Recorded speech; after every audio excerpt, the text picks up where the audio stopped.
Welcome to KRR kitchen. இன்றைக்கி நம்ம கிச்சனில் நல்ல ஒரு ஆரோக்கியமான தோசை ரெசிபி தான் பார்க்க போகிறோம். இன்றைக்கி நம்ம கருப்பு உளுந்து பயன்படுத்தி தோசை எப்படி செய்கிறதுன்னு தான் பார்க்க போகிறோங்க. டேஸ்ட்டு உண்மையிலே ரொம்ப அருமையாக இருக்கும். தோசையும் பார்த்திங்கன்னா நல்லா பஞ்சு போல் சாஃப்டாக மெத்துன்னு இருக்குங்க. சாப்பிட்றதுக்கு டேஸ்ட் அப்படியே சாப்பிட்டுக்கிட்டே இருக்கலாம் போல் இருக்கும். அந்த அளவுக்கு டேஸ்ட்டு ரொம்பவே அருமையாக இருக்கும். எப்படி செய்கிறதுன்னு நம்ம வீடியோக்குள்ளே போய் பார்ப்போம். அதுக்கு முன்னாடி நம்ம சேனலை பார்த்தா ஃபஸ்ட் டைம் பார்க்குறீங்கன்னா சப்ஸ்கிரைப் பண்ணி வச்சுக்கோங்க. கூடவே பெல் சிம்பல் ப்ரெஸ் பண்ணி ஆளுங்கிற ஆப்ஷனையும் ப்ரெஸ் பண்ணி வச்சுக்கோங்க. அப்போ தான் நான் போகிற வீடியோஸ் எல்லாம் உங்களுக்கு தொடர்ந்து நோட்டிஃபிகேஷன்லாம் ஒன்றுக்கு ஒன்றே கிடச்சிக்கிட்டு இருக்கும். இப்போ வாங்க இந்த கருப்பு உளுந்து தோசை எப்படி செய்கிறதுன்னு பார்த்துடலாம். இப்போ தோசை செய்கிறதுக்கு நம்ம அரிசி உளுந்து எல்லாம் ஊற வச்சுக்குவோம். அதுக்கு பார்த்திங்கன்னா 1 டம்ளர் அளவுக்கு இட்லி அரிசி எடுத்திருக்கேன். அதை இதில் சேர்த்துக்கிறேன். இது கூடவே பார்த்திங்கன்னா 1 டம்ளர் அளவுக்கு பச்சரிசி சேர்த்துக்கிறேன். நீங்கள் இந்த 2 அரிசியுமே பார்த்திங்கன்னா ரேஷன் அரிசி கூட பயன்படுத்தி செய்யலாம். அதுவுமே நல்லாயிருக்கும். நான் இன்றைக்கி கடையில் வாங்கின அரிசி தான் ரெண்டுமே பயன்படுத்தியிருக்கேன். தாராளமாக ரேஷன் அரிசியும் சேர்த்து செய்யலாம். அதுவுமே டேஸ்ட்டு நல்லாயிருக்கும். 1 டம்ளர் புழுங்கல் அரிசி 1 டம்ளர் அளவுக்கு பச்சரிசி எடுத்துக்கோங்க.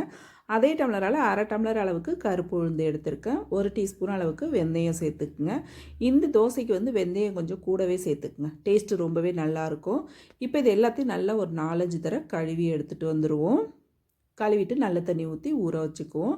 இப்போ நல்ல தண்ணி ஊற்றி எடுத்துகிட்டு வந்திருக்கேன். ஒரு தட்டு போட்டு மூடி இதை நல்லா ஒரு 5 மணி நேரம் ஊற வச்சு எடுத்துக்குவோம். அதுக்கப்புறம் நம்ம மாவு எப்படி அரைக்கிறதுன்னு பார்ப்போம். இப்போ பார்த்தீங்கன்னா அரிசி உளுந்து நல்லாவே ஊறி வந்துருச்சு. உங்களுக்கு அந்த கருப்பு தோல் வேணான்னு நினச்சிங்கன்னா மேலாப்பில் கழுவி கூட நீங்கள் எடுத்துக்கலாம். இல்லைனாலும் தோலோடையே அரைச்சிக்கலாம். அதுவுமே உடம்புக்கு ரொம்பவுமே நல்லது தான். வேஸ்ட் பண்ண வேணாம். இன்றைக்கி நான் மிக்ஸி ஜாரில் சேர்த்து தான் அரைக்க போகிறேன். நீங்கள் கிரைண்டரில் சேர்த்து கூட மாவு வந்து நல்லா நைஸாக அரைச்சி எடுத்துக்குங்க. இப்போ நான் 2 தடவையாக மிக்ஸி ஜாரில் சேர்த்து அரைச்சி எடுத்துக்கிறேன். அரைக்கும் போது நல்ல தண்ணி விட்டு அரைச்சிக்குங்க. மாவு வந்து பார்த்திங்கன்னா நல்லா நைஸாக அரைச்சி எடுத்துக்கணும்.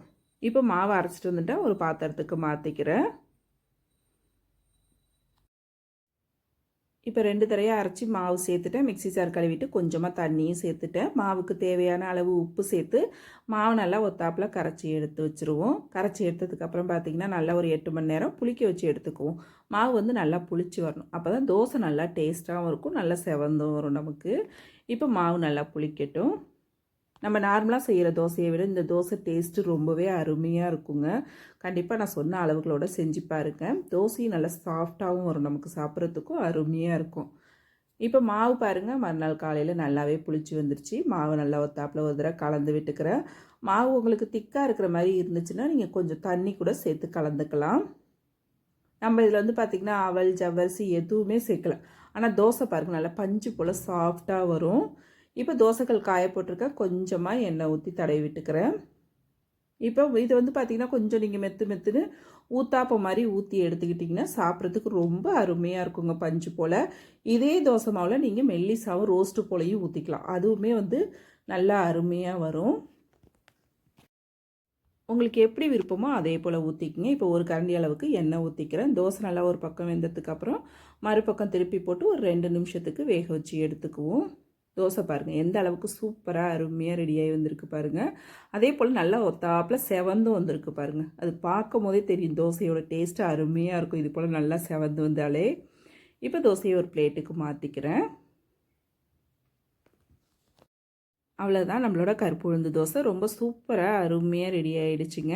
நல்ல சூடான தோசை கூட சட்னி சாம்பார் வச்சு சாப்பிட்றப்ப அவ்வளோ ஒரு அருமையாக இருக்கும். கண்டிப்பாக மிஸ் பண்ணாமல் ட்ரை பண்ணி பாருங்கள். இதிலே உங்களுக்கு வேணுன்னா நீங்கள் கொஞ்சமாக பெருங்காயத்தூள், கொஞ்சம் மிளகு சீரகத்தூள் சேர்த்து ஊற்றுனீங்கன்னா இன்னுமே நல்லா வாசனையாகவும் டேஸ்ட்டாகவும் இருக்கும் இந்த தோசை. நல்ல சட்னி சாம்பாரோடு சேர்த்து சாப்பிட்டு பாருங்கள். சட்னி சாம்பார் ரெசிபிலாம் பார்த்தீங்கன்னா ஏற்கனவே நம்ம சேனலில் போட்டிருக்கேன். அதோட லிங்க் வந்து டிஸ்கிரிப்ஷனில் கொடுக்குறேன். தேவைப்படுறவங்க செக் பண்ணிக்கோங்க. இந்த தோசை ரெசிபியும் ட்ரை பண்ணி பார்த்துட்டு எப்படி இருக்குன்னு எனக்கு கமெண்ட் பண்ணுங்கள். என்னோட இந்த ரெசிபி பிடிச்சிருந்ததுன்னா லைக் பண்ணுங்கள், ஷேர் பண்ணுங்கள். மறக்காமல் நம்ம கேஆர்ஆர் கிச்சனை சப்ஸ்கிரைப் பண்ணி வச்சுக்கோங்க. நாளைக்கு வேற ஒரு ரெசிபியோட சந்திப்போம். தேங்க்ஸ் ஃபார் வாட்சிங்.